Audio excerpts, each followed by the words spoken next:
Hello my dear students, ಹೇಗಿದ್ದೀರಾ ಎಲ್ಲರೂ? ಹೇಗೆ ನಡೀತಿದ್ದಾರೆ ನಿಮ್ಮ ಪ್ರಿಪ್ರೇಷನ್ಸು? ಸೊ ಐ ಹೋಪ್ ಎಲ್ಲರೂ ಪ್ರಾಪರಾಗಿ ಕನ್ಸಿಸ್ಟೆಂಟಾಗಿ ಪ್ರಿಪ್ರೇಷನ್ ಮಾಡ್ತಿದ್ದೀರಾ ಅಂದ್ಕೊಂಡಿದ್ದೀನಿ. ಸೊ ಇನ್ನೇನು ಎಕ್ಸಾಮ್ಸ್ ತುಂಬ ಹತ್ರನೇ ಬರ್ತಿದೆ ಮಕ್ಕಳ. ಸೊ ಅದ್ರ ಪ್ರಕಾರ ನಮ್ಮ ಕಾನ್ಸಂಟ್ರೇಷನ್ ಆಗಿರ್ಬೋದು, ನಮ್ಮ ಎಫರ್ಟ್ಸ್ ಆಗಿರ್ಬೋದು, ಯಾವುದೇ ಕಾರಣಕ್ಕೂ ಕಡಿಮೆ ಆಗಬಾರ್ದು, ಕನ್ಸಿಸ್ಟೆಂಟ್ ಆಗಿರಬೇಕು. ಇದು ತುಂಬಾ ಮುಖ್ಯ. ಸೊ ಮಕ್ಕಳ, ತುಂಬ ದಿನದಿಂದ ಕೇಳ್ತಿದ್ರಿ, ಸರ್ ಇಂಪಾರ್ಟೆಂಟ್ ಕ್ವಶನ್ಸ್ ಕೊಡಿ, ನನಗೆ ಪಾಸ್ ಆದರೆ ಸಾಕು, ಅಥವಾ ನಾನೊಂದು ಸ್ಕೋರ್ ಮಾಡಬೇಕು, ಒಂದು ಒಳ್ಳೆ ಸ್ಕೋರ್ ಮಾಡಬೇಕು, ಇಂಪಾರ್ಟೆಂಟ್ ಕ್ವಶನ್ಸ್ ಕೊಡಿ.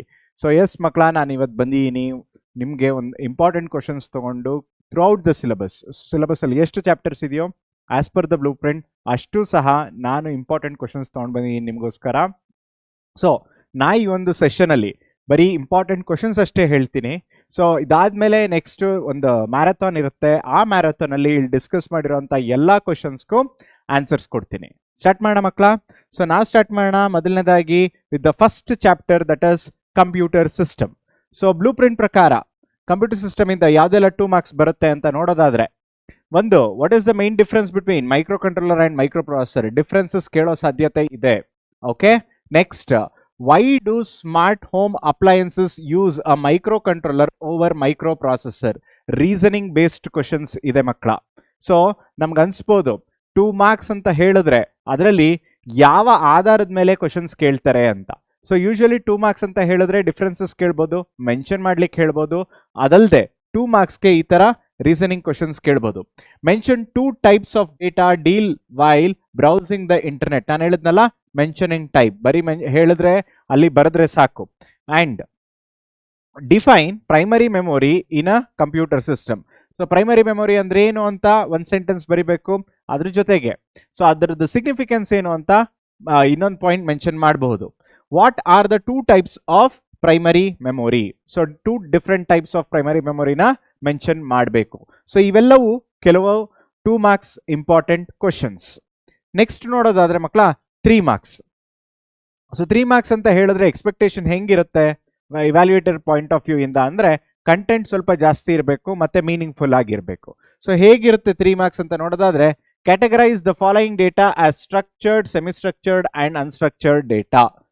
ಸೊ ಕೊಟ್ಟಿರುವಂತ ಡೇಟಾದಲ್ಲಿ ಸ್ಟ್ರಕ್ಚರ್ಡ್, ಅನ್ಸ್ಟ್ರಕ್ಚರ್ಡ್ ಮತ್ತೆ ಸೆಮಿ ಸ್ಟ್ರಕ್ಚರ್ ಆಗಿ ಡಿವೈಡ್ ಮಾಡಿ.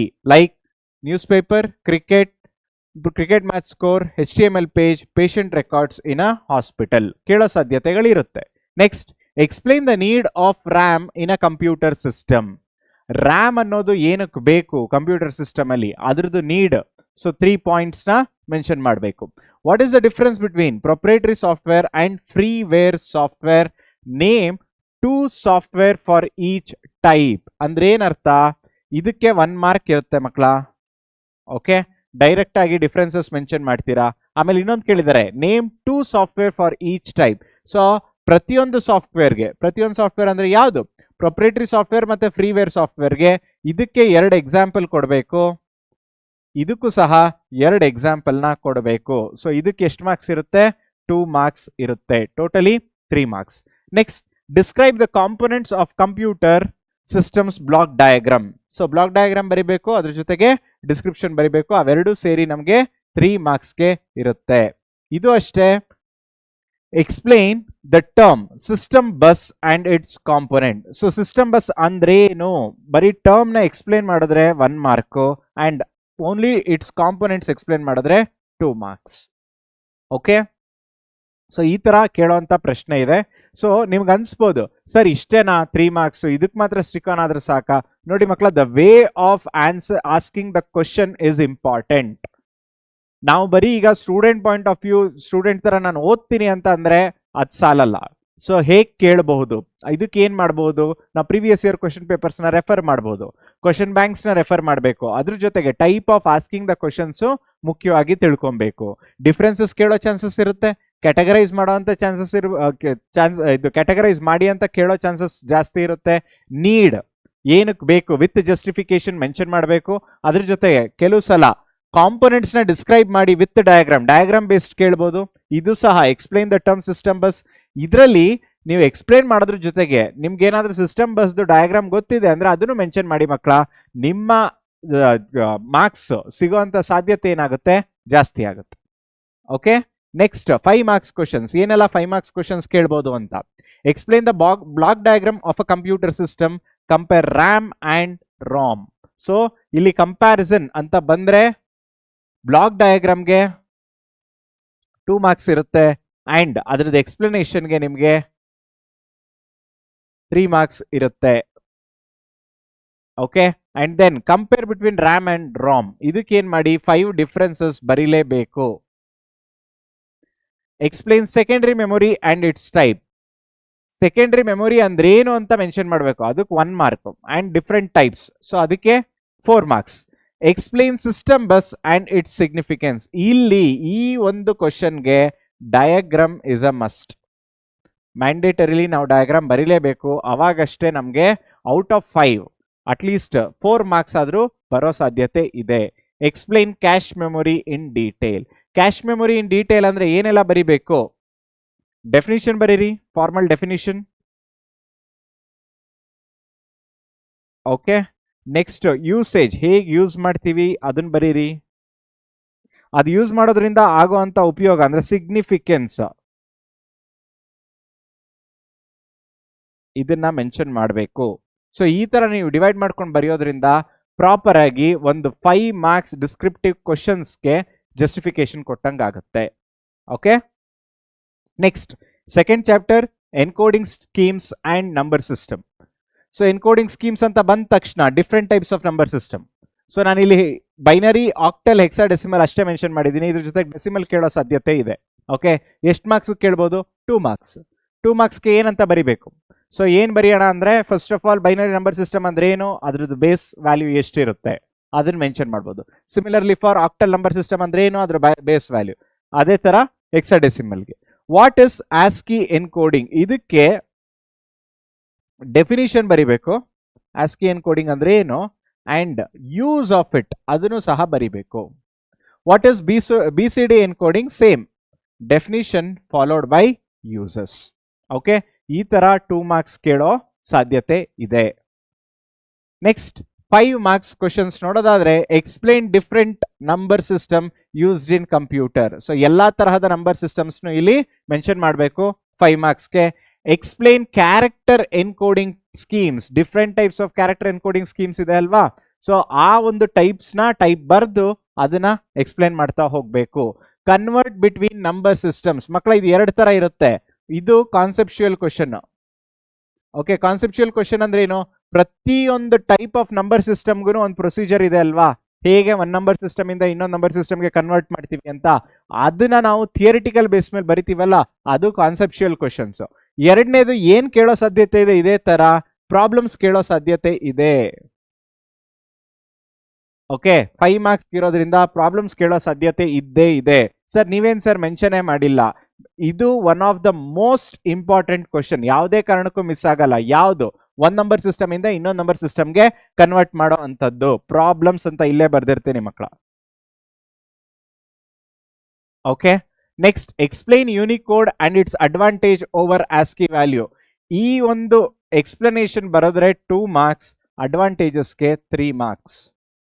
Okay, explain why hexadecimal is preferred over binary in programming. So ಅವಾಗ ಏನ್ ಮಾಡಬೇಕು ನೀವು, ಹೆಕ್ಸಾಡೆಸಿಮಲ್ ಬಗ್ಗೆ ಡೆಫಿನಿಷನ್ ಬರಿಬೇಕು ಇನಿಷಿಯಲಿ.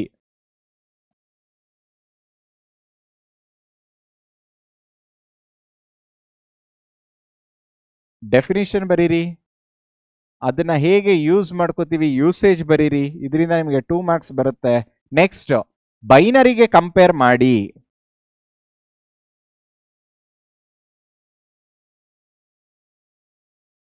ಬೈನರಿಗೆ ಹೋಲಿಸ್ಕೊಂಡ್ರೆ ಹೆಕ್ಸಾಡೆಸಿಮಲ್ ಇಂದ ಏನೆಲ್ಲ ಉಪಯೋಗಗಳಿವೆ ಅದನ್ನ ಸ್ಟ್ರೆಸ್ ಮಾಡಿ ಬರೀರಿ. ಅದರಿಂದ ಅವ್ರು ಕೇಳಿರೋಂಥ ಕ್ವಶನ್ಗೆ ನಾವೊಂದು ಜಸ್ಟಿಫೈಡ್ ಸೊಲ್ಯೂಷನ್ ಬರ್ದಂಗೆ ಆಗುತ್ತೆ. Next emerging trends. Emerging trends ಅಲ್ಲಿ 3 ಮಾರ್ಕ್ಸ್ ಕ್ವಶನ್ ಮೇಜರ್ ಆಗಿ. ಸೊ ಏನೆಲ್ಲ ಮೇಜರ್ ಟಾಪಿಕ್ಸ್ ಇದೆಯೋ, ಆರ್ಟಿಫಿಷಿಯಲ್ ಇಂಟೆಲಿಜೆನ್ಸ್ ಅಂದ್ರೆ ಏನು, ಇಂಟರ್ನೆಟ್ ಆಫ್ ಥಿಂಗ್ಸ್ ಅಂದ್ರೆ ಏನು, ಕ್ಲೌಡ್ ಕಂಪ್ಯೂಟಿಂಗ್ ಅಂದ್ರೆ ಏನು, ಬಿಗ್ ಡೇಟಾ ಅಂದ್ರೆ ಏನು, ಮೆಷಿನ್ ಲರ್ನಿಂಗ್ ಅಂದ್ರೆ ಏನು, ಆ ಎಲ್ಲಾ ಟಾಪಿಕ್ಸ್ದು ಇಂಟ್ರಡಕ್ಷನ್ ನ ತಿಳ್ಕೊಬೇಕು. ಯಾಕೆಂದ್ರೆ ಇಲ್ಲಿ ಡೈರೆಕ್ಟ್ ಆಗಿ ವಾಟ್ ಇಸ್ ಆರ್ಟಿಫಿಷಿಯಲ್ ಇಂಟೆಲಿಜೆನ್ಸ್ಗೆ ನಾನು 1 ಸೆಂಟೆನ್ಸ್ ಅಲ್ಲಿ ಆನ್ಸರ್ ಮಾಡಿದ್ರೆ ಸಾಧ್ಯ ಇಲ್ಲ. ಯಾಕೆ, ಎಷ್ಟು ಮಾರ್ಕ್ಸ್ ಕೇಳಿದಾರೆ ಅವರು? 3 ಮಾರ್ಕ್ಸ್ ಕೇಳಿದ್ದಾರೆ. ಸೊ ಆರ್ಟಿಫಿಷಿಯಲ್ ಇಂಟೆಲಿಜೆನ್ಸ್ ಅಂದ್ರೆ ಏನು, ಅದನ್ನ ಹೇಗೆ ಉಪಯೋಗಿಸ್ತೀವಿ, ಅದ್ರ ಸಿಗ್ನಿಫಿಕೆನ್ಸ್ ಏನು, ಇದನ್ನ ನೀವು ಡೀಟೇಲ್ಡ್ ಆಗಿ ಬರೋದ್ರೆ ಸಾಕು. Same applicable for IoT, cloud computing, big data. Big ಡೇಟಾದಲ್ಲಿ ಡಿಫ್ರೆಂಟ್ ಕ್ಯಾರೆಕ್ಟರಿಸ್ಟಿಕ್ಸ್ ಇದೆ ಅಲ್ವಾ, volume, variety, velocity. So 3 marks ಅಲ್ಲಿ ಎಲಾಬ್ರೇಟ್ ಮಾಡಿ ಬರೀರಿ, ಒಳ್ಳೆ ಮಾರ್ಕ್ಸ್ ಬರುತ್ತೆ. ಸಿಮಿಲರ್ಲಿ ಫಾರ್ ಮಷಿನ್ ಲರ್ನಿಂಗು ಅದೇ ತರ ಬರಿಬೇಕು. Coming to the 5 marks question ನೋಡಿ, ಅಲ್ಲಿ ಬರೀ ಎಕ್ಸ್ಪ್ಲೇನ್ ದಟ್ ಟರ್ಮ್ ಅಂತ ಕೇಳಿದ್ರು, ಇಲ್ಲಿ ವಿತ್ ಅಪ್ಲಿಕೇಶನ್ಸ್ ಕೇಳ್ತಾರೆ, ಅಥವಾ ಎಕ್ಸಾಂಪಲ್ಸ್ ಕೇಳ್ಬೋದು, ಅಡ್ವಾಂಟೇಜಸ್ ಕೇಳ್ಬೋದು, ಕ್ಯಾರೆಕ್ಟರಿಸ್ಟಿಕ್ಸ್ ಕೇಳ್ಬೋದು, ಅಥವಾ ಪ್ರಾಸೆಸ್ ಕೇಳ್ಬೋದು. ಈಗ ಏನ್ ಮಾಡಬೇಕು ಸರ್, ನಾನು ಇದೇ ಕ್ವಶನ್ಸ್ಗೆ ಸ್ಟಿಕ್ ಆನ್ ಆಗ್ಬೇಕಾ? ಸ್ಟಿಕ್ ಆನ್ ಆಗಿ not with questions, with concepts. Understanding data ಅಂತ ತಗೊಂಡ್ರೆ ಆರ್ಟಿಫಿಷಿಯಲ್ ಇಂಟೆಲಿಜೆನ್ಸ್ ಇದೊಂದು ಟಾಪಿಕ್ ಹೇಳ್ಕೊಡ್ತೀನಿ ಮಕ್ಕಳ, ಇದೇ ತರ ಎಲ್ಲದಕ್ಕೂ ಅಪ್ಲೈ ಮಾಡ್ಕೊಳ್ಳಿ. ಆರ್ಟಿಫಿಷಿಯಲ್ ಇಂಟೆಲಿಜೆನ್ಸ್ ಅಂತ ತಿಳ್ಕೊಂಡ್ರೆ ಅಥವಾ ಅದನ್ನ ತಗೊಂಡ್ರೆ ನಾವು ಒಂದು ಎಕ್ಸಾಂಪಲ್ ಆಗಿ ಏನ್ ಮಾಡ್ಬೇಕು, ಅದನ್ನ ಹೇಗ್ ಡಿವೈಡ್ ಮಾಡ್ಕೊಬೇಕು, ಹೇಗ್ ಓದ್ಕೊಬೇಕು ಅಂದ್ರೆ, ಫಸ್ಟ್ ಅದ್ರದ್ದು ಕಾನ್ಸೆಪ್ಟ್ ಅರ್ಥ ಮಾಡ್ಕೊಬೇಕು, ಅದೇ process. How the process of AI will work, ಅದನ್ನ ಕಲ್ತ್ಕೊಳ್ಳಿ. ಅದ್ರ ಜೊತೆಗೆ ನೆಕ್ಸ್ಟ್ ಎಕ್ಸಾಂಪಲ್ಸ್ ತಿಳ್ಕೊಳ್ಳಿ. ನೆಕ್ಸ್ಟ್ ಅಡ್ವಾಂಟೇಜಸ್ ಅಂಡ್ ಲಿಮಿಟೇಷನ್ಸ್ ಎರಡು ತಿಳ್ಕೊಳ್ಳಿ.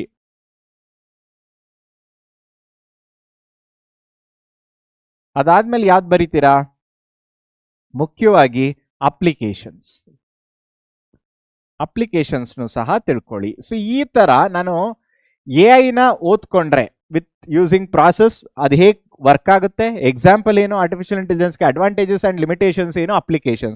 ಸೊ ಇಲ್ಲಿಗೆ ಈಗ ಪೂರ್ತಿ ಕಾನ್ಸೆಪ್ಟ್ ಕೇಳ್ದಂಗೆ ಅರ್ಥ ಮಾಡ್ಕೊಂಡಂಗೆ ಆಯ್ತಲ್ವಾ. ಅವರು ಕಾನ್ಸೆಪ್ಟ್ ಆದ್ರೂ ಕೇಳಲಿ, ಎಕ್ಸಾಂಪಲ್ಸ್ ಎಲ್ಲ ಆದ್ರೂ ಕೇಳಲಿ, ಅಡ್ವಾಂಟೇಜಸ್ ಎಲ್ಲ ಆದ್ರೂ ಕೇಳಲಿ, ಅಪ್ಲಿಕೇಶನ್ಸ್, ನಾನು ಎಲ್ಲದಕ್ಕೂ ರೆಡಿ ಇದ್ದೀನಿ. ಇದೇ ತರ ನೀವು IoTಗೂ ತಿಳ್ಕೊಳ್ಳಿ, ಕ್ಲೌಡ್ ಕಂಪ್ಯೂಟಿಂಗು ಕಲ್ತ್ಕೊಳ್ಳಿ, big data and machine learning. So ಇದರಿಂದ ಏನಾಗುತ್ತೆ, ನೀವು ಇಂಡೈರೆಕ್ಟ್ ಆಗಿ 70% ಆಫ್ ದಟ್ ಪರ್ಟಿಕ್ಯುಲರ್ ಚಾಪ್ಟರ್ ಮುಗಿಸ್ದಂಗೆ ಆಗುತ್ತೆ. ಓಕೆ, ಸೊ ಇದೇ ಒಂದು ಟೆಕ್ನಿಕ್ ನ ಎಲ್ಲಾ ಟಾಪಿಕ್ಸ್ಗೂ ಅಪ್ಲೈ ಮಾಡ್ತಾ ಹೋಗಿ. Next problem solving. ಇದು one of the most important chapter ಅಲ್ವಾ, ವೆಯ್ಟೇಜ್ ಜಾಸ್ತಿ ಇದೆ ಇದಕ್ಕೆ. ಸೊ ಪ್ರಾಬ್ಲಮ್ ಸಾಲ್ವಿಂಗ್ ಅಲ್ಲಿ 3 ಮಾರ್ಕ್ಸ್ ಏನಿರುತ್ತೆ, define algorithm and it's characteristics. Define algorithm and it's characteristics ಅಂತ ಬಂದ್ರೆ, ಓಕೆ, ಅಲ್ಗಾರಿದಮ್ ನ ನೀವು ಪ್ರಾಪರ್ ಆಗಿ ಡಿಫೈನ್ ಮಾಡಿದ್ರೆ 1 ಮಾರ್ಕ್ ಇರುತ್ತೆ, ಕ್ಯಾರೆಕ್ಟರಿಸ್ಟಿಕ್ಸ್ಗೆ 4 ಮಾರ್ಕ್ಸ್ ಇರುತ್ತೆ. What is a flow chart? What is a flow chart ಅಂದ್ರೆ ಏನ್ ಬರಿಬೇಕು? ಪಿಕ್ಟೋರಿಯಲ್ ರೆಪ್ರೆಸೆಂಟೇಷನ್ ಅಲ್ವಾ. ಸೊ ಡೆಫಿನಿಷನ್ಗೆ ನಿಮ್ಗೆ 1 ಮಾರ್ಕ್ ಇರುತ್ತೆ. ಅದ್ರದ್ದು ಯೂಸೇಜ್ ಏನು, ಯೂಸೇಜ್ ಹೇಗೆ ನಾವು ಉಪಯೋಗಿಸ್ಕೋತೀವಿ, ಅದಕ್ಕೆ 1 ಮಾರ್ಕ್ ಇರುತ್ತೆ. ಯೂಸ್ ಮಾಡ್ಕೊಳ್ಳೋದ್ರಿಂದ ನಮ್ಗೆ ಇರೋಂಥ ಅಡ್ವಾಂಟೇಜ್. ನೀವು ಇದನ್ನೆಲ್ಲ ಹೆಡ್ಡಿಂಗ್ ಹಾಕ್ಬಿಟ್ಟು ಮೆನ್ಷನ್ ಮಾಡಬಾರ್ದು, ಅಂದ್ರೆ ಡೆಫಿನಿಷನ್, ಯೂಸೇಜ್, ಅಡ್ವಾಂಟೇಜ್ ಆ ತರ ಹೇಳಬಾರ್ದು. ನೀವು ಬರೆಯೋ ಕಂಟೆಂಟ್ ಅಲ್ಲಿ ಈ ಎಲ್ಲವೂ ಕವರ್ ಆಗಬೇಕು ಪಾಯಿಂಟ್ ವೈಸ್. ಸೊ ಇದು ನೀವು ಕಲಿಬೇಕಾದ್ರೆ ನಿಮ್ಗೆ ಅರ್ಥ ಆಗ್ಲಿ ಅಂತ ನಾನು ಎಲ್ಲಾ ಕಡೆನೂ ಡೆಫಿನಿಷನ್, ಯೂಸೇಜ್, ಅಡ್ವಾಂಟೇಜ್ ಅಂತ ಮೆನ್ಷನ್ ಮಾಡ್ತಿರೋದು. Same for sequence control structure. Sequence control structure ಅಂದ್ರೆ ಏನು, ಡೆಫಿನಿಷನ್ ಬರಿಬೇಕು ಮಕ್ಕಳ. ಅದ್ರ ಜೊತೆಗೆ ಎಕ್ಸಾಂಪಲ್ಸ್ ಇದ್ರೆ ಅದನ್ನ ಬರಿಬೇಕು. ಹೇಗೆ ನಾವು ಇಂಪ್ಲಿಮೆಂಟ್ ಮಾಡ್ತೀವಿ ಒಂದು ಸ್ಮಾಲ್ ಕೋಡ್ ಸ್ನಿಪ್ಪೆಟ್ ಮೆನ್ಷನ್ ಮಾಡಿದ್ರೆ ಸಾಕು. Same thing is applicable for selection control structure and iteration, that is for looping. ಅರ್ಥ ಆಗ್ತಿದ್ಯಾ? ಡ್ರೈ ರನ್ ಅನ್ನೋದು ತುಂಬಾ ರೇರ್ ಆಗಿ ಕೇಳುವಂತ ಕ್ವಶನ್, ಅದನ್ನು ಮಿಸ್ ಮಾಡಬಾರ್ದು ಅಂತ ಇದನ್ನ ಮೆನ್ಷನ್ ಮಾಡಿದ್ದೀನಿ. ವಾಟ್ ಇಸ್ ಡ್ರೈ ರನ್ ಅಂತ. 5 ಮಾರ್ಕ್ಸ್ ಕ್ವಶನ್ಸ್ ಬರೋದಾದ್ರೆ, explain the characteristics of good algorithm. 5 points direct characteristics mention ಮಾಡಬೇಕು. ಓಕೆ, ಬೇರೆ ಏನು ಕೇಳಿಲ್ಲ ಅವರು. Explain basic control structure in problem solving. So control structure ಅಂತ ಬಂದ ತಕ್ಷಣ ಅದರದ್ದು ಕ್ಲಾಸಿಫಿಕೇಶನ್ ಬರೆದ್ಬಿಟ್ಟು ಎಕ್ಸ್ಪ್ಲೇನ್ ಮಾಡಿ ಮಕ್ಕಳ. Next explain flow chart symbols with purpose. So ಏನ್ ಮಾಡ್ತೀರಾ, ಟೇಬಲ್ ಬರ್ಕೋತೀರಾ, ಟೇಬಲ್ ಅಲ್ಲಿ ಏನ್ ಬರೀತೀರಾ, ಒಂದ್ ಕಡೆ ಸಿಂಬಲ್ಸ್ ಬರೀತೀರಾ, ಆ ಸಿಂಬಲ್ ಏನ್ ಮಾಡುತ್ತೆ ಅಂತ ಅದಕ್ಕೊಂದು ಎಕ್ಸ್ಪ್ಲನೇಷನ್ ಬರೀತಾ ಹೋಗ್ತೀರಾ ಅಷ್ಟೇ. ಡೈರೆಕ್ಟ್ ಆಗಿ ಕೇಳೋ ಅಂತ ಕ್ವಶನ್ ಈಸಿಯಾಗಿ ನೀವು ಸ್ಕೋರ್ ಮಾಡ್ತಾ ಹೋಗ್ಬೋದು. Explain the steps involved in problem solving using computer. Direct ಆಗಿ ಟೆಕ್ಸ್ಟ್ ಬುಕ್ ಅಲ್ಲಿ ಆಗಿರ್ಲಿ, ನೋಟ್ಸ್ ಅಲ್ಲಿ ಆಗ್ಲಿ ಕೊಟ್ಟಿರ್ತಾರೆ ಡಿಫ್ರೆಂಟ್ ಸ್ಟೆಪ್ಸ್. ಆ ಸ್ಟೆಪ್ಸ್ ನ ಆಸ್ ಇಟ್ ಇಸ್ ಬರೀರಿ, ಅದ್ರ ಪ್ರಕಾರ ನಿಮ್ಗೆ ಮಾರ್ಕ್ಸ್ ಸಿಗ್ತಾ ಹೋಗುತ್ತೆ. Explain algorithm versus flow chart, 5 differences ಬರೀರಿ. ಓಕೆ, ಸೊ ಈ ತರ ಎಲ್ಲ ನೀವು ಕಲ್ತ್ಕೋತಾ ಹೋದ್ರೆ, ಎಸ್ಪೆಷಲಿ ಕಂಪ್ಯೂಟರ್ ಸೈನ್ಸ್ ಅನ್ನೋದು ಫಸ್ಟ್ PU ಆಗಲಿ ಸೆಕೆಂಡ್ PU ಆಗಲಿ ಒಂದು ಕಷ್ಟವಾದ ಸಬ್ಜೆಕ್ಟ್ ಅಂತ ಅನ್ಸೋದೇ ಇಲ್ಲ ಮಕ್ಕಳ. ನನಗೆ ಅರ್ಥ ಆಗುತ್ತೆ, ನಿಮ್ಗೆ ಫಿಸಿಕ್ಸ್, ಮ್ಯಾಥ್ಸ್, ಕೆಮಿಸ್ಟ್ರಿಲಿ ಸಿಕ್ಕಾಬಟ್ಟೆ ಬರ್ಡನ್ ಇರುತ್ತೆ. ಅದನ್ನೆಲ್ಲ ಕಡಿಮೆ ಮಾಡೋದು ಒಂಥರ ನಿಮ್ಗೆ ಸ್ಟ್ರೆಸ್ ನ ಹೀಲ್ ಮಾಡೋದು ಅಥವಾ ಸ್ಟ್ರೆಸ್ ನ ನಿಮಗೆ ಕಡಿಮೆ ಮಾಡುವಂತಹ ಸಬ್ಜೆಕ್ಟ್ ಯಾವುದು ಅಂದ್ರೆ computer science. Okay, next getting started with Python ಅಂದ್ರೆ basics of Python. So basics of Python ಅಂತ ಬಂದ್ರೆ ಡೆಫಿನಿಷನ್ ಆಫ್ ಪೈಥಾನ್ ಕೇಳೋ ಸಾಧ್ಯತೆ ಇದೆ 2 ಮಾರ್ಕ್ಸ್ಗೆ. ವೇರಿಯಬಲ್ ಅಂದ್ರೆ ಏನು, ಅದ್ರದ್ದು ಯೂಸೇಜ್ ಏನು. ಇಂಡೆಂಟೇಷನ್ ಅಂದ್ರೆ ಏನು ಡೆಫಿನಿಷನ್ ಬರ್ದು ಮಕ್ಕಳ. ಮುಖ್ಯವಾಗಿ ನಾನು ಏನಾದ್ರೂ ಇಂಡೆಂಟೇಷನ್ ಹಾಕ್ಲಿಲ್ಲ ಅಂದ್ರೆ ಏನ್ ಪ್ರಾಬ್ಲಮ್ ಆಗುತ್ತೆ, ಅದ್ರ ಸಿಗ್ನಿಫಿಕೆನ್ಸ್ ನ ಮೆನ್ಷನ್ ಮಾಡಿ. Okay, what are comments in Python. Comments ಅಂದ್ರೆ ಏನು, ಡಿಫ್ರೆಂಟ್ ಟೈಪ್ಸ್ ಆಫ್ ಕಮೆಂಟ್ಸ್ ಅದನ್ನು ಮೆನ್ಷನ್ ಮಾಡಿ. ಅಂಡ್ ಕಮೆಂಟ್ಸ್ ಪ್ರೋಗ್ರಾಮಿಂಗ್ಗೆ ಹೇಗೆ ಹೆಲ್ಪ್ ಆಗುತ್ತೆ ಅದನ್ನು ಸಹ ಮೆನ್ಷನ್ ಮಾಡಿ. ನೆಕ್ಸ್ಟ್ ಟೈಪ್ ಕನ್ವರ್ಷನ್ ಅಂದ್ರೆ ಏನು, ಅದ್ರದ್ದು ಯೂಸೇಜ್ ಏನು ಅದನ್ನ ಮೆನ್ಷನ್ ಮಾಡಿ 2 ಮಾರ್ಕ್ಸ್ಗೆ. 3 ಮಾರ್ಕ್ಸ್ ಕ್ವಶನ್ಸ್ ಬರೋದಾದ್ರೆ explain features of Python direct, explain input and print functions. So ಇದಕ್ಕೆಲ್ಲ ಏನ್ ಬರೀತೀರಾ ಮಕ್ಕಳ, ಡೆಫಿನಿಷನ್ ಬರೀತೀರಾ, ಸಿಂಟ್ಯಾಕ್ಸ್ ಅಂಡ್ ಎಕ್ಸ್ಪ್ಲನೇಷನ್ ಅದನ್ನ ಬರಿತಾ ಹೋಗ್ತೀರಾ. Got it. Next explain Python data types. ಬೇರೆ ಬೇರೆ ಏನ್ ಮಾಡ್ಬೋದು ಇದನ್ನ ಸುಲಭವಾಗಿ ಬರೋದಾದ್ರೆ 3 ಮಾರ್ಕ್ಸ್ ಕೇಳಿದ್ದಾರೆ, ಇರ್ಲಿ ಕ್ಲಾಸಿಫಿಕೇಶನ್ ಬರೆದ್ಬಿಡಿ, ಕ್ಲಾಸಿಫಿಕೇಶನ್ ಟ್ರೀ ಬರೀರಿ ಮಕ್ಕಳ. ಆಮೇಲೆ ಎನಿ 5 ಅಥವಾ ಎನಿ 3 to 4 ಡೇಟಾ ಟೈಪ್ಸ್ ನ ಎಕ್ಸ್ಪ್ಲೇನ್ ಮಾಡಿ ಮಕ್ಕಳ, ಸಾಕು, ಮಾರ್ಕ್ಸ್ ಬರುತ್ತೆ. Describe the rules of naming, ಇದು ಡೈರೆಕ್ಟ್ ಕ್ವಶನ್. ಸೊ ಎಲ್ಲಾ ರೂಲ್ಸ್ ಏನಿದೆ ಅದನ್ನ ಮೆನ್ಷನ್ ಮಾಡ್ತಾ ಹೋಗಿ. Explain type function with example. So type function ಅಂದ್ರೆ ಏನು, ಇದ್ರದ್ದು ಕಾನ್ಸೆಪ್ಟ್ ಎಕ್ಸ್ಪ್ಲೇನ್ ಮಾಡಬೇಕು, ಸಿಂಟ್ಯಾಕ್ಸ್ ಹೇಗೆ ಯೂಸೇಜ್ ಮಾಡ್ಕೊಂತೀವಿ, ಅದ್ರ ಜೊತೆಗೆ ಒಂದು ಎಕ್ಸಾಂಪಲ್. ಎಕ್ಸಾಂಪಲ್ ನ ಹೇಗೆ ಬರೀತೀರಾ, ಎಕ್ಸಾಂಪಲ್ ಬರಿಬೇಕಾದ್ರೆ ಯಾವಾಗ್ಲೂ ವಿತ್ ಕೋಡ್ ಬರೀರಿ. ಕೋಡ್ ಬರ್ದು ಒಂದು ಅಥವಾ ಒಂದು ಲೈನ್ ಅಲ್ಲಿ ಆ ಕೋಡ್ ಏನ್ ಮಾಡ್ತಿದೆ ಅಂತ ಒಂದು ಎಕ್ಸ್ಪ್ಲನೇಷನ್ ಬರೀರಿ, ಅವಾಗ ನಿಮ್ಮ ಆನ್ಸರ್ ಕಂಪ್ಲೀಟ್ ಆಗುತ್ತೆ. 5 marks questions. Explain Python features direct question. Explain Python program execution process, ಇದು ಸಹ direct question. Explain variable and constants, ಏನ್ ಮಾಡ್ತೀರಾ, ಕಾನ್ಸೆಪ್ಟ್ ಬರೀತೀರಾ ಮತ್ತೆ ಎಕ್ಸಾಂಪಲ್ ಬರೀತೀರಾ using code. Next data type conversion. Different what is data type conversion, concept ಬರೀರಿ ಇದಕ್ಕೆ first. Okay, and then types ಹೇಳಿ ಅಂಡ್ ಎಕ್ಸಾಂಪಲ್ ಕೊಡಿ. Explain operators in Python, different types of operators ಏನಿದೆ ಅದನ್ನ ಎಕ್ಸ್ಪ್ಲೇನ್ ಮಾಡಿ. 5 ಮಾರ್ಕ್ಸ್ ಇದೆ. All types of operators ನ ಬರೆದ್ಬಿಟ್ಟು ಅದು ಏನ್ ಮಾಡುತ್ತೆ ಅನ್ನೋದನ್ನ ಎಕ್ಸ್ಪ್ಲೇನ್ ಮಾಡ್ತಾ ಹೋಗಿ. Explain tokens in Python detailed ಆಗಿ. Explain errors in Python. Okay, run time, syntax ಯಾವ್ದಿದೆಯೋ ಎರರ್ಸ್ ಅದನ್ನೆಲ್ಲ ಮೆನ್ಷನ್ ಮಾಡ್ತಾ ಹೋಗಿ. ನೆಕ್ಸ್ಟ್ ನೋಡೋದಾದ್ರೆ ಫ್ಲೋ ಆಫ್ ಕಂಟ್ರೋಲ್. ಸೊ ಇದು ಹೇಗೆ ಅಂದ್ರೆ ಗೆಟಿಂಗ್ ಸ್ಟಾರ್ಟೆಡ್ ವಿತ್ ಪೈಥಾನ್ ಇದೆಯಲ್ಲ ಟಾಪಿಕ್, ಅದ್ರದ್ದು ಎಕ್ಸ್ಟೆಂಡೆಡ್ ವರ್ಷನ್ ಅಂತ ಹೇಳ್ಬೋದು ಇದನ್ನ, ಫ್ಲೋ ಆಫ್ ಕಂಟ್ರೋಲ್. ಯಾಕೆ ಇದನ್ನ ಎಕ್ಸ್ಟೆಂಡೆಡ್ ವರ್ಷನ್ ಅಂತ ಹೇಳ್ತೀವಿ ಅಂದ್ರೆ ಬೇಸಿಕ್ ಪ್ರೋಗ್ರಾಮಿಂಗ್ ಕಾನ್ಸೆಪ್ಟ್ಸ್ ಏನಿದೆಯೋ ಅದು ಇಲ್ಲೂ ಸಹ ಎಕ್ಸ್ಟೆಂಡ್ ಆಗಿದೆ. ಓಕೆ, ಕಂಟಿನ್ಯೂ ಆಗಿದೆ, ಅದಕ್ಕೆ ಎಕ್ಸ್ಟೆಂಡ್ ಅಂತ ಹೇಳ್ತೀವಿ. ಸೊ ಇಫ್ ಸ್ಟೇಟ್ಮೆಂಟ್ ಅಂದ್ರೆ ಏನು, ಇಫ್ ಸ್ಟೇಟ್ಮೆಂಟ್ ಅಂದ್ರೆ ಅದಕ್ಕೆ ಮಾತ್ರ ಸ್ಟಿಕ್ ಆನ್ ಆಗ್ಬೇಕಾ, if elif else if ladder ಅವೆಲ್ಲವೂ ಸಹ ಎಕ್ಸ್ಪ್ಲನೇಷನ್ಗೆ ಕೇಳೋ ಸಾಧ್ಯತೆ ಇದೆ, especially for 3 marks. Looping statements ಅಂತ ಬಂದ್ರೆ, ಇಟರೇಷನ್ಸ್ ಅಂತ ಬಂದ್ರೆ while loop, for loop. So ಹೇಗೆ ನಾನು 3 ಮಾರ್ಕ್ಸ್ಗೆ ಆನ್ಸರ್ ಮಾಡಬೇಕು ತಲೆಯಲ್ಲಿ ಇಟ್ಕೊಳ್ಳಿ. ಯಾವಾಗಲೂ ಕಾನ್ಸೆಪ್ಟ್ ನ ಎಕ್ಸ್ಪ್ಲೈನ್ ಮಾಡಿ, ಪ್ಲಸ್ ಅದ್ರದ್ದು ಯೂಸೇಜ್ ಏನು.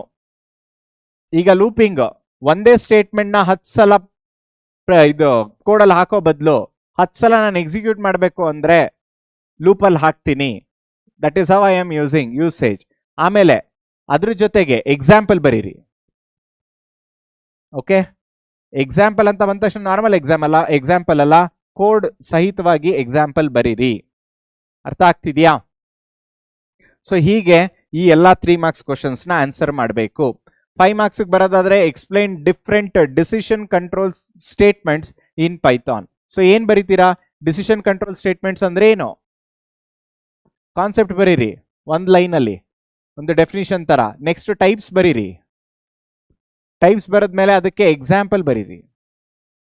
ಓಕೆ, ಕ್ಲಾಸಿಫಿಕೇಶನ್ ಬರೆಯೋದು ತುಂಬಾನೇ important. Okay, types, classification or types. Explain looping statement. Same looping statements ಅಂದ್ರೆ ಏನು, ಅದರದ್ದು ಕ್ಲಾಸಿಫಿಕೇಶನ್, ಅದನ್ನ ಹೇಗೆ ಯೂಸ್ ಮಾಡ್ತೀವಿ, ಒಂದೊಂದು code examples. Explain break and continue statements. ಹೇಗೆ ಬರೀತೀರಾ ಇದನ್ನ, ಸೇಮ್ ಕಾನ್ಸೆಪ್ಟ್ ಬರಿಬೇಕು ಫಸ್ಟ್, ಅದ್ರ ಜೊತೆಗೆ ಹೇಗೆ ಯೂಸ್ ಮಾಡ್ತೀವಿ, ಪ್ರೋಗ್ರಾಮಿಂಗ್ ಅಲ್ಲಿ ಹೇಗೆ ಬಳಸ್ಕೋತೀವಿ ಅದನ್ನ ಬರೀರಿ. ಅದ್ರ ಜೊತೆಗೆ ಒಂದು example with code. Got it? Differentiate between loop and while loop, that is, sorry, for loop and while loop. 5 differences. Direct question. ನಾವು ಯೂಸ್ ಮಾಡೋ ಅಂತ ಕೀವರ್ಡ್ಸ್ ಸಹ ನಾವಿಲ್ಲಿ ಬರಿತಾ ಹೋಗ್ಬೋದು ಮಕ್ಕಳ. ಆ ಲೂಪ್ ಸ್ಟ್ರಕ್ಚರ್ ಒಳಗಡೆ ಕೆಲವು ಕೀವರ್ಡ್ಸ್ ಯೂಸ್ ಮಾಡ್ತೀವಿ, ಆಪರೇಟರ್ಸ್ ಯೂಸ್ ಮಾಡ್ತೀವಿ, ಅದನ್ನು ಸಹ ಬರಿಬೋದು. Explain nested control structures. ಏನ್ ಬರಿಬೇಕು ಇದರಲ್ಲಿ, ಅದರದ್ದು ಕಾನ್ಸೆಪ್ಟ್ ಬರೀರಿ, ಯೂಸ್ ಬರೀರಿ, ಮುಖ್ಯವಾಗಿ ಸಿಗ್ನಿಫಿಕೆನ್ಸ್ ನ ಮೆನ್ಷನ್ ಮಾಡಬೇಕು.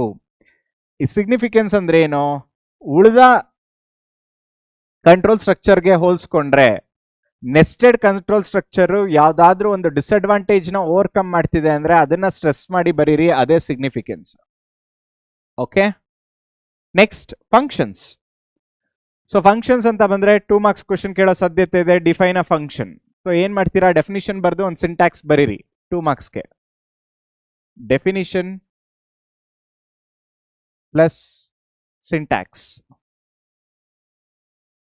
Okay, write the syntax of a function definition. ಇದನ್ನೇ ಎಕ್ಸ್ಪ್ಲಿಸಿಟ್ ಆಗಿ ಕೇಳೋ ಸಾಧ್ಯತೆ ಇದೆ. ಆಗ ಬರೀ ನಾನು ಸಿಂಟ್ಯಾಕ್ಸ್ ಬರೋದ್ರ ಓಕೆನಾ, ಸಿಂಟ್ಯಾಕ್ಸ್ ಜೊತೆಗೆ ಎಕ್ಸಾಂಪಲ್ ಬರೀರಿ. ಇದರಿಂದ ಏನಾಗುತ್ತೆ, ನಿಮ್ಮ ಆನ್ಸರ್ಗೆ ವ್ಯಾಲ್ಯೂ ಇನ್ನೂ ಜಾಸ್ತಿ ಆಗುತ್ತೆ. What are built in functions, give example. ಇದಕ್ಕೆ 1 ಮಾರ್ಕ್. ಡೆಫಿನಿಷನ್ ಬರೆದ್ರೆ, ಎಕ್ಸಾಂಪಲ್ ಬರೆದ್ರೆ 1 mark. What is the use of return statement. What is the use of return statement ಅಂದ್ರೆ ಏನು, ಫಸ್ಟ್ ಆಫ್ ಆಲ್ ಕಾನ್ಸೆಪ್ಟ್ ಬರೀರಿ. ರಿಟರ್ನ್ ಸ್ಟೇಟ್ಮೆಂಟ್ ಅಂದ್ರೆ ಏನು, ಒಂದು definition. ಅದ್ರ ಜೊತೆಗೆ ಅದು ಯೂಸ್ ಮಾಡೋದ್ರಿಂದ ಹೇಗೆ ನನಗೆ ಹೆಲ್ಪ್ ಆಗುತ್ತೆ ಪ್ರೋಗ್ರಾಮಿಂಗ್ ಅಲ್ಲಿ, ಅದು 2. That is this. Distinguish between parameters and argument. So 2 differences each.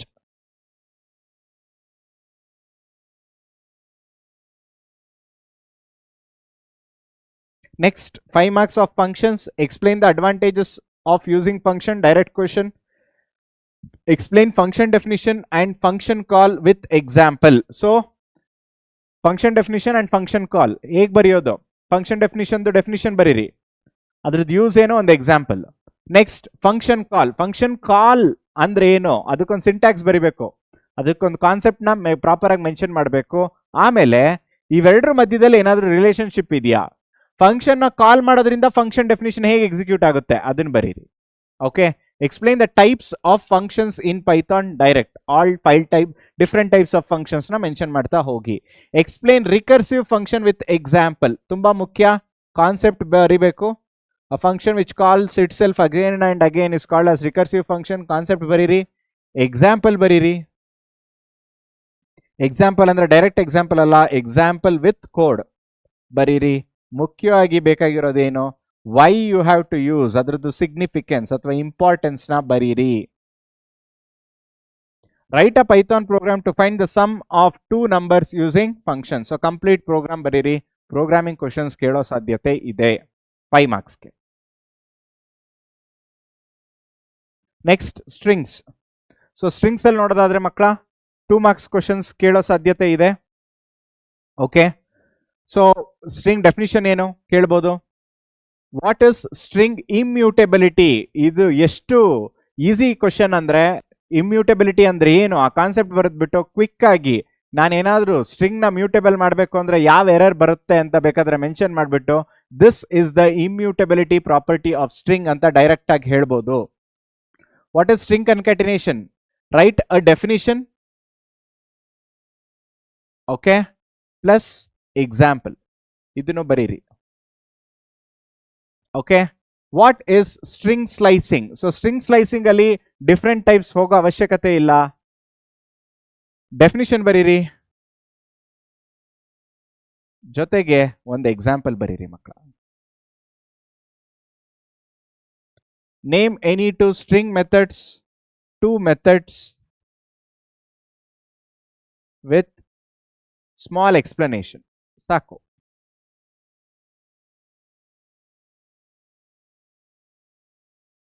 ಇಷ್ಟು ಬರೆದ್ರೆ ಸಾಕು 2 ಮಾರ್ಕ್ಸ್ ಬರೋ ಸಾಧ್ಯತೆ ಇದೆ. ಅರ್ಥ ಆಗ್ತಿದ್ಯಾ ಮಕ್ಕಳ? 3 marks explain string traversal with example. So definition ಬರೀತೀರಾ ಪ್ಲಸ್ ಎಕ್ಸಾಂಪಲ್ಸ್ ಬರೀತೀರಾ. ಓಕೆ, ಡೆಫಿನಿಷನ್ಗೆ 1 ಮಾರ್ಕ್, ಎಕ್ಸಾಂಪಲ್ಸ್ಗೆ 2 marks. Explain string slicing same. Explain string concatenation and repetition. So ಎರಡರದ್ದು ಒಂದೊಂದು ಡೆಫಿನಿಷನ್ ಬರೀರಿ, ಒಂದೊಂದು ಎಕ್ಸಾಂಪಲ್ ಕೊಡಿ ಯೂಸಿಂಗ್ ಆಪರೇಟರ್ಸ್ ಅಲ್ವಾ. ಒಂದಕ್ಕೆ ಪ್ಲಸ್, ಇನ್ನೊಂದು star. Explain any 3 string methods. Explain ಅಂದ್ರೆ ಏನು? ಮೆನ್ಷನ್ ಮಾಡಬೇಕು ಮೆಥಡ್ನ. ಪ್ಲಸ್ ಏನ್ ಬರೀತೀರಾ? What is that method doing? Define that method.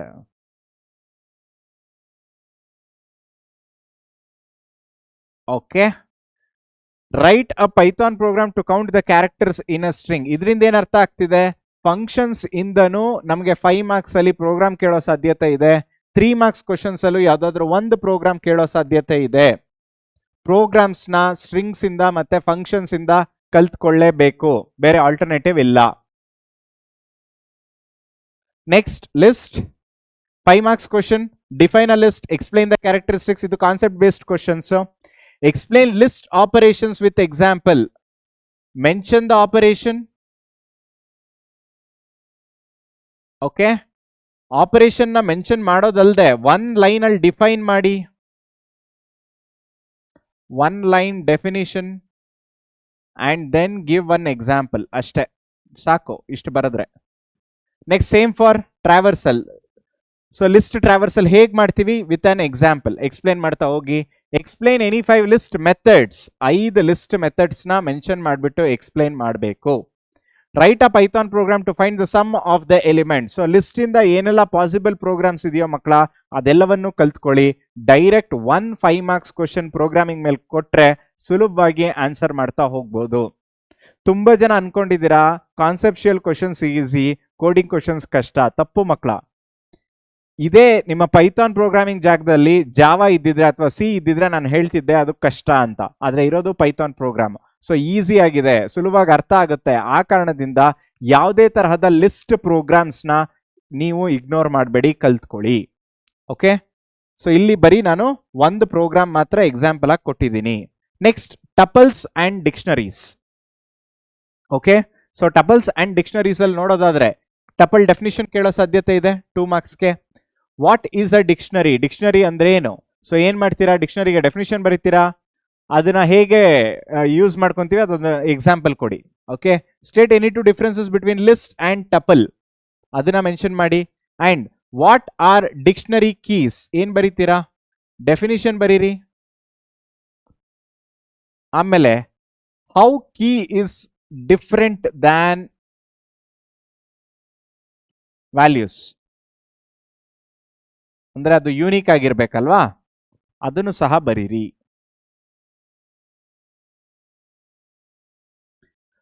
Right any 2 dictionary methods. So 2 methods with definition. Okay, 2 methods with definition ಅಂದ್ರೆ ಏನು? ಆ ಒಂದು ಡಿಕ್ಷನರಿ ಮೆಥಡ್ ನ ಬರೀತೀರಾ, ಅದು ಏನ್ ಮಾಡುತ್ತೆ ಅಂತ ನೀವು ಡಿಫೈನ್ ಮಾಡಿದ್ರೆ ಸಾಕು. ಓಕೆ, ಸೊ ಅದರಿಂದ 2 ಮಾರ್ಕ್ಸ್ ಬರುತ್ತೆ. Next last topic, societal impacts. 2 marks questions ಮಕ್ಕಳ.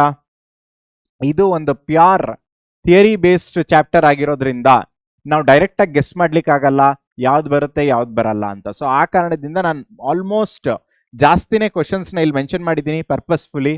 ಯಾಕೆಂದ್ರೆ ಸರ್ ನಾನು ಒಂದು ಟಾಪಿಕ್ ಓದಿದ್ರೆ ಇನ್ನೊಂದು ಟಾಪಿಕ್ ಕೇಳ್ಬಿಟ್ರು ಅಂತ ನೀವೆಲ್ಲ ಹೇಳ್ಬೋದು. ಸೊ ಆ ಕಾರಣದಿಂದ ಸಾಧ್ಯವಾಗಿ ಏನೆಲ್ಲ ಬರುತ್ತೋ ಪ್ರಾಬಬಿಲಿಟಿ ನೋಡಿಕೊಂಡು ಎಲ್ಲಾ ಪ್ರಾಬಬಲ್ ಕ್ವಶನ್ಸ್ ಮೆನ್ಷನ್ ಮಾಡಿದ್ದೀನಿ. ನಾನು ಇವಾಗ ಹೇಳಿದ್ನಲ್ಲ 2 ಮಾರ್ಕ್ಸ್ಗೆ ಹೇಗೆ ನೀವು ಆನ್ಸರ್ ಮಾಡಬೇಕು ಅಂತ, ಅದೇ ಒಂದು ಸ್ಟ್ರಾಟಜಿನ ಇಟ್ಕೊಂಡು ಈ ಎಲ್ಲ ಕ್ವಶನ್ಸ್ಗೂ ಆನ್ಸರ್ಸ್ನ ತಿಳ್ಕೊತಾ ಹೋಗಿ. ಓಕೆ, ಸೊ ಇದಾಗಿತ್ತು ಇವತ್ತಿನ ಕ್ವಿಕ್ ಸೆಷನ್ ಮಕ್ಕಳ. ಸೊ ಕ್ವಶನ್ಸ್ ಹೇಗಿದೆ ಅಂತ ಗೊತ್ತಾಗಿದೆ ಅಲ್ವಾ? ಸೊ ನಾವು ಇದೇ ಕ್ವಶನ್ಸ್ನ ಸರ್ ನೀವೇನೋ ಕ್ವಶನ್ಸ್ ಹೇಳ್ಬಿಟ್ರಿ, ಇದಕ್ಕೆ ಸೊಲ್ಯೂಷನ್ ಹೇಗೆ ಬರೆಯೋದು, ಇದೆಲ್ಲ ನಿಮ್ಗೆ ಆನ್ಸರ್ಸ್ ಬರ್ತಿರುತ್ತೆ ತಲೆಯಲ್ಲಿ. ಸೊ ನಾವೇನ್ ಮಾಡೋಣ, ನೆಕ್ಸ್ಟ್ ಒಂದು ಮ್ಯಾರಥಾನ್ ಅಲ್ಲಿ ಇವೆಲ್ಲದಕ್ಕೂ ಒಂದೊಂದು ಸೊಲ್ಯೂಷನ್ಸ್ನ ತಿಳ್ಕೊತಾ ಹೋಗೋಣ. ಓಕೆನಾ ಮಕ್ಕಳ? ಸೊ ವಿತ್ ದಿಸ್ ನೋಟ್ ನಾನು ಈ ಒಂದು ಸೆಷನ್ನ ಇಲ್ಲಿಗೆ ಕನ್ಕ್ಲೂಡ್ ಮಾಡ್ತೀನಿ ಮಕ್ಕಳ. ನಾನು ಸಿಗ್ತೀನಿ ನಿಮಗೆ ಮ್ಯಾರಥಾನಲ್ಲಿ. I will be bringing up with the solution for all this questions. ಅದಲ್ಲದೆ ನಿಮಗೆ ಯಾವುದೇ ತರಹದ ಡೌಟ್ ಇದ್ರೂ ಸಹ, ಸರ್ ನಂಬರ್ ಸಿಸ್ಟಮ್ ಒಂದರಿಂದ ಇನ್ನೊಂದಿಗೆ ಕನ್ವರ್ಟ್ ಮಾಡೋದು ಹೇಗೆ ಅದನ್ನ ಹೇಳ್ಕೊಡಿ, ಈ ಥರದ್ದೆಲ್ಲ ಕೆಲವು ಕಾಮನ್ ಕ್ವಶನ್ಸ್ ಇರುತ್ತೆ ಕಷ್ಟ ಆಗಿರೋದು. ಸೊ ಅದನ್ನ ನಾನು ನಿಮಗೆ ಮ್ಯಾರಥಾನಲ್ಲಿ ತಿಳಿಸ್ಕೊಡ್ತೀನಿ. ಓಕೆನಾ? ಸೊ ಐ ಹೋಪ್ ನಿಮಗೆ ಈ ಒಂದು ಸೆಷನ್ ಅರ್ಥ ಆಗಿದೆ ಮತ್ತೆ ಇಷ್ಟ ಆಗಿದೆ ಅನ್ಕೋತೀನಿ. ನಿಮ್ದು ಏನೇ ಒಂದು ಕನ್ಫ್ಯೂಷನ್ ಇದ್ರು, ಕ್ವಶನ್ಸ್ ಇದ್ರು ಕಮೆಂಟ್ ಸೆಕ್ಷನ್ ಅಲ್ಲಿ ತಿಳಿಸ್ಕೊಡಿ ಮಕ್ಕಳ. ಯಾಕೆಂದ್ರೆ ನೀವು ಕೊಡುವಂತ ಫೀಡ್ಬ್ಯಾಕ್ ಅಥವಾ ನೀವು ಕೇಳುವಂತ ಕ್ವಶನ್ ಅದು ನಿಮಗೆ ಮಾತ್ರ ಇರಲ್ಲ, ನಿಮ್ ತರನೇ ಕ್ವಶನ್ ಇದ್ದು ಕೇಳದೆ ಇರುವಂತಹ ಸ್ಟೂಡೆಂಟ್ಸ್ಗೂ ಸಹ ಹೆಲ್ಪ್ ಆಗುತ್ತೆ. ಓಕೆ, ವಿತ್ ದಿಸ್ ನೋಟ್ ಈ ಒಂದು ಸೆಷನ್ ನ ಕನ್ಕ್ಲೂಡ್ ಮಾಡ್ತಾ ಇದ್ದೀನಿ. Thank you.